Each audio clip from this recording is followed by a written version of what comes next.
¿Qué tal? Muy buenos días. ¿Cómo están ustedes? Una vez más presentes en estas charlas virtuales, en estos temas que impartimos con mucho gusto para todos nuestros queridos suscriptores, amigos. Esta mañana pues vamos a tocar un tema pues llamativo, interesante, pensando más que nada en contadores, no en abogados, ¿ok? Está desarrollado con esa temática.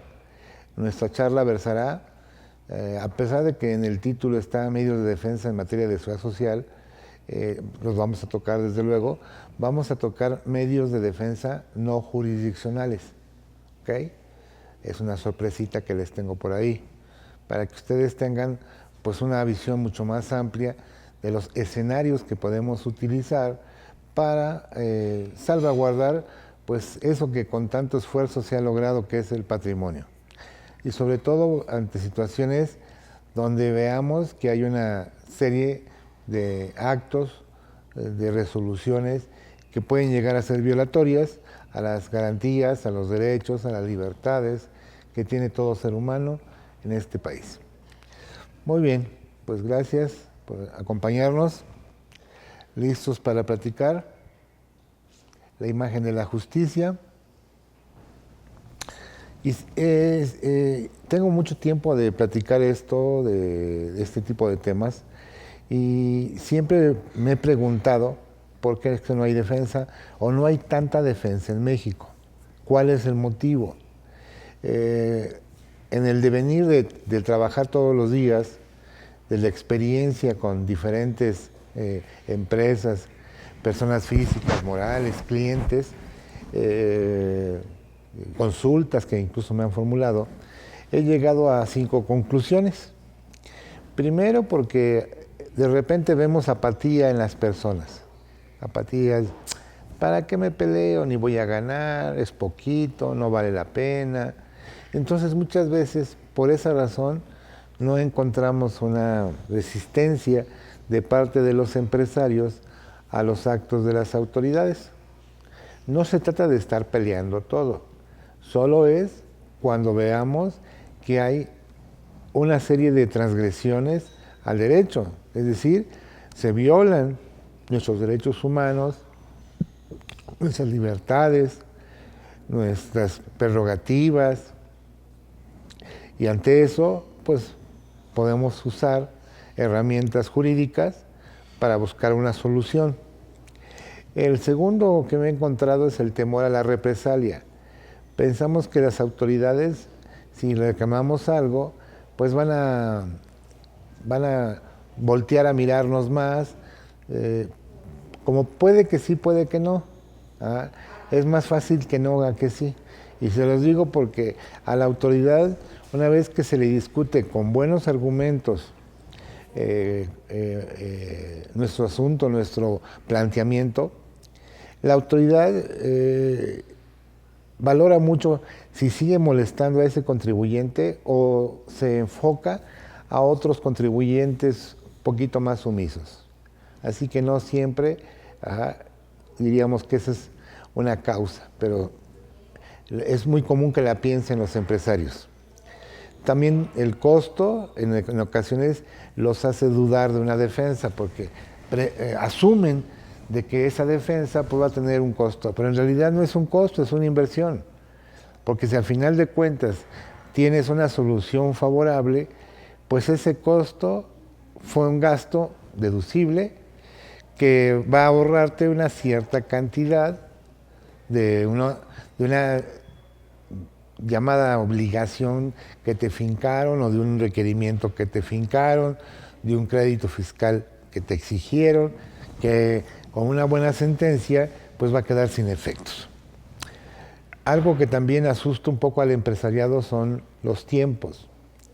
Lamentablemente los asuntos no se resuelven en un lapso tan breve, salvo que sean, por ejemplo, la resolución de los juicios sumarios, pero cuando no son sumarios, que son los más rápidos, pues hablamos de que una defensa puede tardar 2 años y medio, 1 año y medio, varía, todo depende de las circunstancias de cada caso.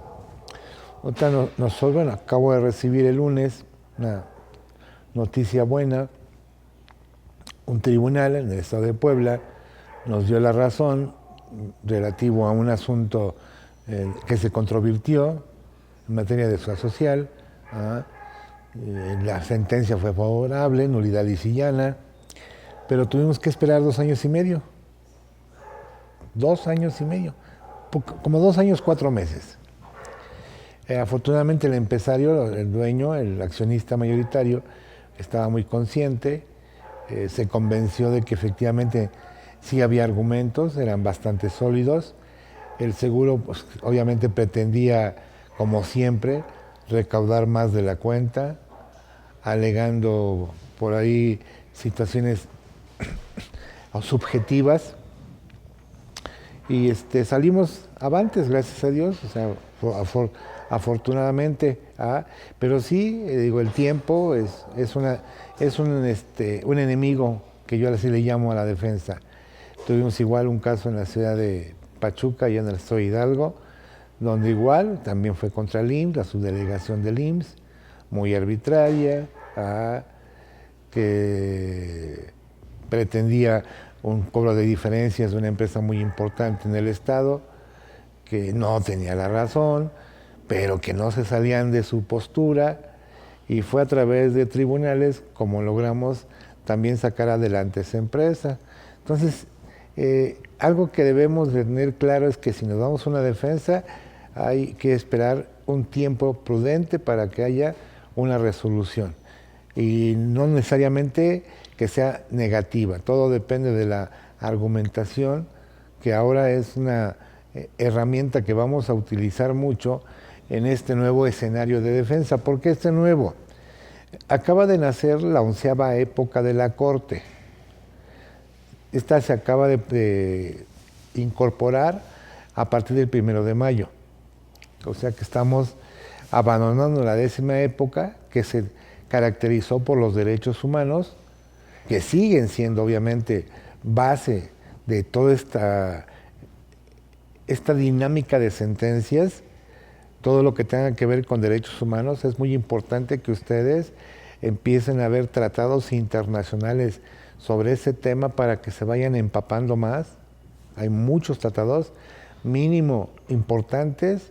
Yo he contemplado por lo menos 20 tratados que son elementales para una argumentación buscando una solución favorable.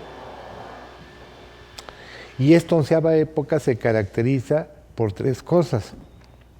Lo dijo el ministro Saldívar, presidente de la Corte, de la Suprema Corte de Justicia, dijo: la argumentación jurídica, la ponderación del caso y la inmediatez. La ponderación es la labor judicial, la argumentación va a depender mucho del defensor. Y por último, la inmediatez, tratar de que los casos se resuelvan en el menor tiempo posible.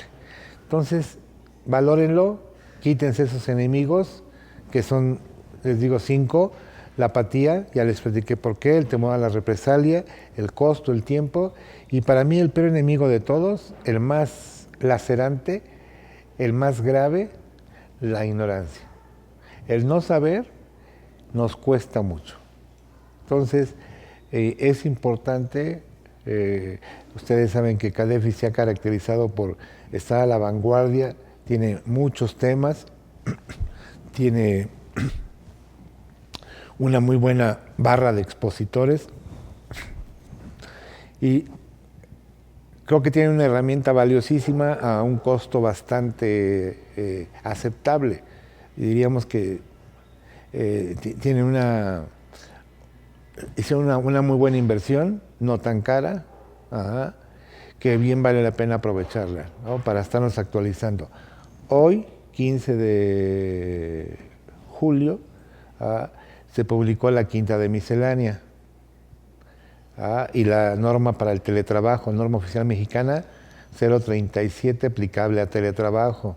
Entonces, Como verán, todos los días hay que estar estudiando, hay que estar revisando el diario oficial, hay que estar revisando diferentes publicaciones para ver qué cambios, qué se da a conocer, en qué me beneficia, en qué me perjudica, etcétera, etcétera. Hoy también se debe publicar el Semanario Judicial de la Federación, es decir, las tesis, las jurisprudencias y en su caso los precedentes que emite semana a semana el Poder Judicial. Eso en el transcurso del día seguramente ya estará circulando por los correos. Entonces nunca vamos a acabar de aprender. Eso es lo que tiene la materia fiscal. Es apasionante. Nunca se van a aburrir, de verdad, se los digo. Hay mucho que estudiar, pero muchísimo. De eso se trata esa charla, de ver escenarios que están a nuestro alcance, con un costo significativamente menor, que nos pueden ayudar a salir adelante cuando tengamos un acto de molestia que sea violatorio. ¿Okay? No todo lo que hace la autoridad está apegado a derecho. Esa es la razón por la cual peleamos. Y aquí están los fundamentos o los argumentos que yo esgrimo de por qué debe existir la defensa.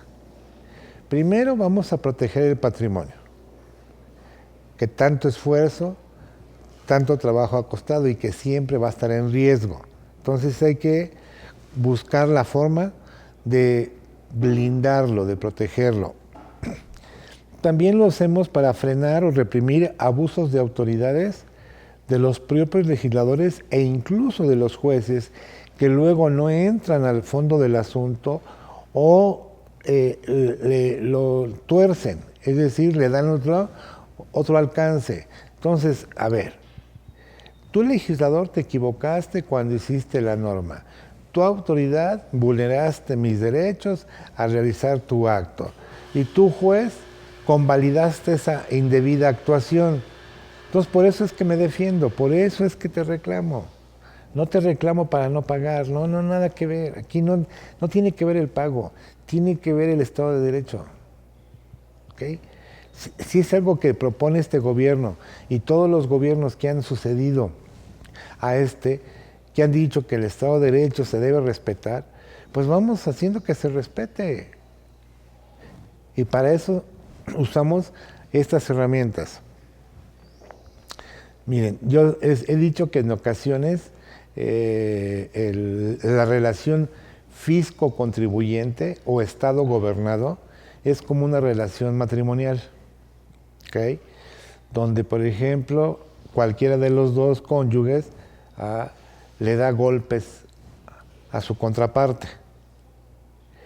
Esa violencia no va a cesar, no va a terminar hasta que se le ponga un alto.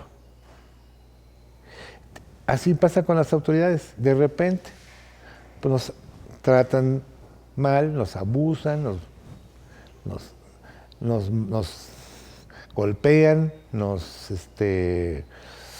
agreden, y nosotros bien pasivos aguantando todo. Entonces hay que demostrar nuestra dignidad, hay que buscar que nos respeten y por valor civil hay que reclamar lo que a derecho proceda. Además, recordemos que la defensa es un derecho constitucional, previsto en el artículo 17 de la Constitución, avalado por el 14 y 16. Luego entonces no estoy haciendo nada que me lo impida. La ley me protege, la propia Constitución me protege. Luego entonces ejerzo mi derecho. Si ustedes compran, por ejemplo, un producto electrodoméstico en una tienda, mueblería o lo que sea, tienda departamental, y resulta que llegando a su casa, al ponerlo a funcionar, no funciona, ¿a poco no regresan con el vendedor o con la tienda y reclaman su garantía? Bueno, pues lo mismo pasa como contribuyentes, como ciudadanos. Tenemos derechos y garantías. Así como tenemos obligaciones, también hay que ver que tenemos... Miren, El ciudadano mexicano tiene obligaciones y libertades. Una, garantías. Dos, prerrogativas y derechos. ¿Por qué no hubo uso de ellos? Pues por desconocimiento, la verdad. ¿Okay? Entonces voy a reclamar ese derecho que tengo y lo voy a hacer de manera pacífica, respetuosa. Y voy a esperar lo que resuelva una autoridad jurisdiccional. Hoy vamos a ver no jurisdiccionales y recursos administrativos. Son buenos, ustedes los van a ver. Normalmente sí y no.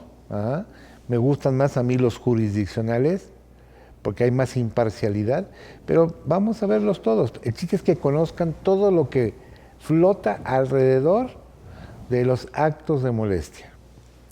Y también como último argumento de por qué debe existir, es para crear una nueva conciencia en la sociedad, para su bienestar y para que prevalezca por siempre el Estado de Derecho. Es decir, el trato igualitario. Todos somos iguales.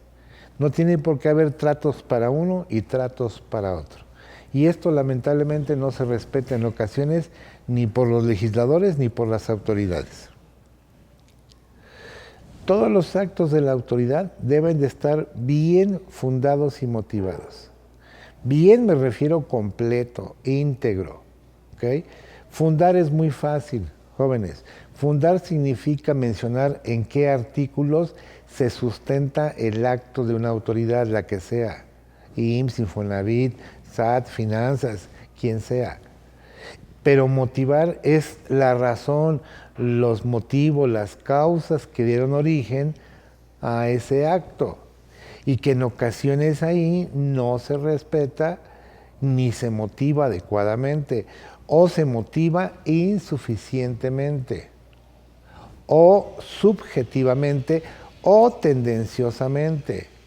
Entonces, por esa razón, nosotros tenemos que ver qué contiene el acto para ver si no hay una transgresión a la ley, a una formalidad que exige el derecho.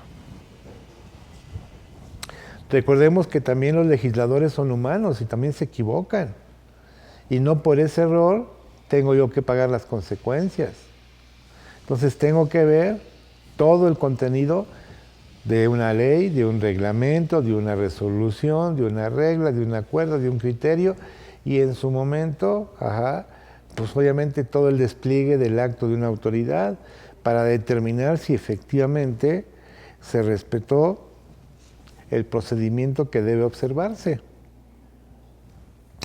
Cuando nos veamos afectados por ese tipo de disposiciones, pues podemos usar precisamente medios de defensa.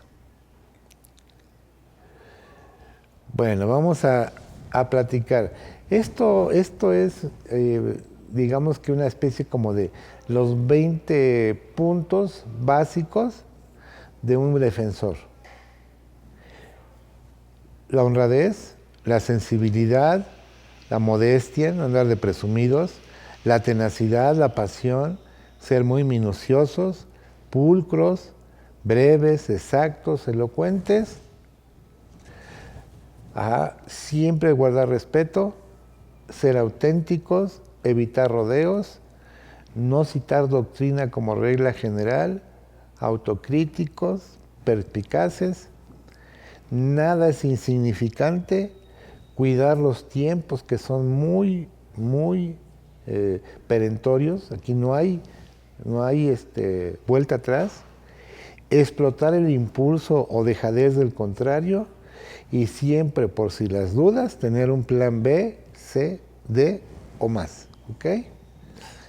Bueno, lo importante para un abogado es explicar al cliente sin tremendismo, pero con realismo, el viacrucis posible y las distintas opciones a corto, mediano y largo plazo. Amigos de Face, estamos transmitiendo esta mañana un tema muy atractivo. A mí me gustan mucho todos los temas que tienen que ver con la protección del patrimonio. Y esta mañana estamos compartiendo con ustedes dos temas en uno. O sea, los recursos parafiscales o medios de defensa parafiscales, que ahorita van a ver qué es eso, segunda parte del tema, y ahorita vamos a entrar a los recursos no jurisdiccionales, es decir, no judiciales. ¿Okay? Síganos, por favor, acompáñenos para que podamos compartir y departir. Tenemos por aquí unas preguntitas, con mucho gusto las vamos a contestar. Tenemos Pepe. Hola Manuelito, tocayo. Un empleado entró a la empresa en el mes de mayo y se le dio de baja en junio por abandono de empleo. ¿Abandono de empleo o faltas? Hay que ver cómo le armas. El abandono de empleo no es, no vayas a confundirlo con las faltas injustificadas. El abandono de empleo es que entra a trabajar y dentro de la jornada de trabajo el sujeto, sin autorización, deje las instalaciones. Para eso hay que levantar todo un proceso, un acta, citar testigos, al jefe inmediato, para poder probarlo. Esto me dices que fue en mayo, junio, julio. Te puede demandar, todavía no vence julio. Y pues, él tiene 60 días para reclamarte un despido injustificado. Entonces hay que checar bien la causa de la baja. Ok, revisando mi EMA y EVA, ok, me aparece una amortización de crédito por pagar de este trabajador. Sin embargo, nunca se le hizo descuento, ya que no fuimos notificados ni por el empleado. Ok, qué bueno que lo tocas. Al final lo vamos a tocar, viene en el material. Sabía que le ibas a preguntar, Manolito. Y si te quedas con nosotros, seguramente lo vamos seguramente, lo vamos a tocar y lo vamos a buscar resolver. Hola, ¿cómo estás, Juan Carlos? Dice, ¿cuál es mi opinión? Si un cliente por falta de liquidez no pudo cubrir las cuotas del IMSS y estas fueran requeridas por autoridad, ¿existe manera de que se condonen o disminuyan el importe de la multa? Pues mira, no pagó a tiempo, le dejaron la multa del 40%, supongo yo. Puedes pedir una reducción de multa o incluso la condonación de multa. No sé si aplicaste el acuerdo 287. Checa el acuerdo 287 del IMSS y ahí hay un procedimiento para condonar la multa al 100, al 90 o al 60. Eso sí podrías hacer, pero te tienes que colocar en los supuestos del artículo 9 y 10 de ese acuerdo, ¿ok? Para efectos de la reducción de multas.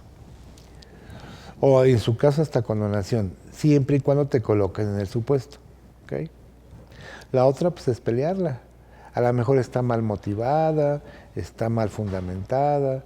Habría que valorar. No sé de qué cantidad sea, también mucho tiene que ver las cuantías.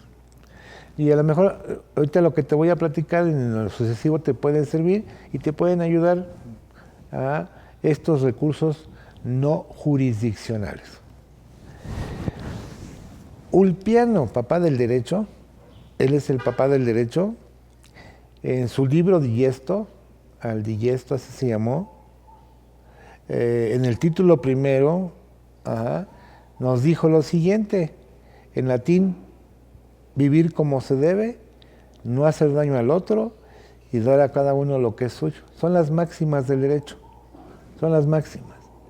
Vivir como se debe, no hacer daño al otro y dar a cada uno lo que es suyo. En ocasiones el Estado no vive como se debe, sí daña al otro y no le da lo que le corresponde. Por eso es que reclamamos.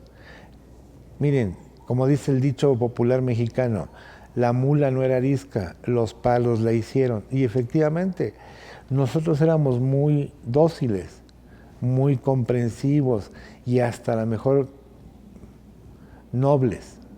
Pero ¿qué pasó con ese actuar del Estado lacerando? Miren, yo algunos años de mi vida que estuve fungiendo como contador, incluso dictaminaba, nunca le daba gusto a la autoridad, siempre me ponía el dedo y me decía, a ver, es que no acepto esto en tu dictamen. Y no es, o sea, cosas inverosímiles, de verdad, incomodísimas. Tenía yo que desplazarme, viajar, gastar en traslados, transporte, hospedaje, alimentos, incluso aquí en la propia Ciudad de México, ir a las subdelegaciones, buscar estacionamiento, que me robaran mis cosas del interior del coche, me robaron alguna vez las llantas, me dejaron en tabiques, no. Y todo por cuestiones de que no se convencía o no me daba credibilidad a la autoridad. Me cansó, la verdad, me cansó eso de la autoridad. Y con el tiempo me fui convirtiendo estudié Derecho y me fui convirtiendo más en defensor. ¿Por qué? Porque pues, me di cuenta de muchos abusos.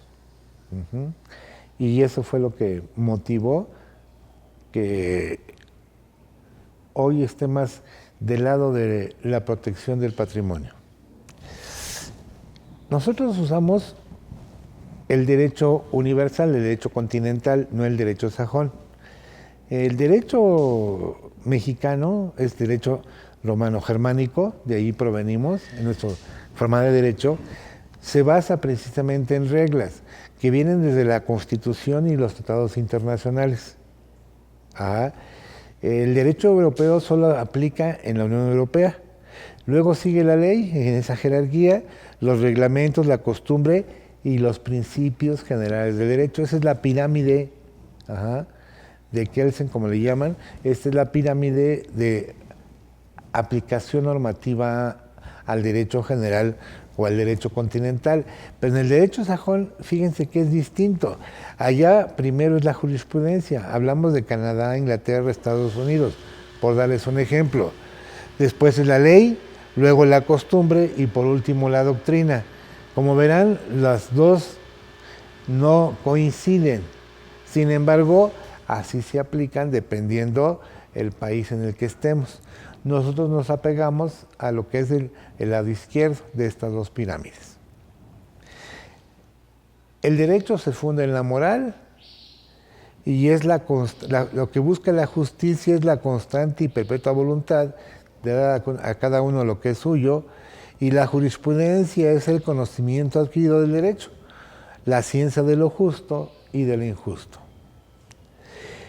No olvidemos, si somos contadores y no abogados, que todos los tributos nacen en la fracción cuarta del artículo 31.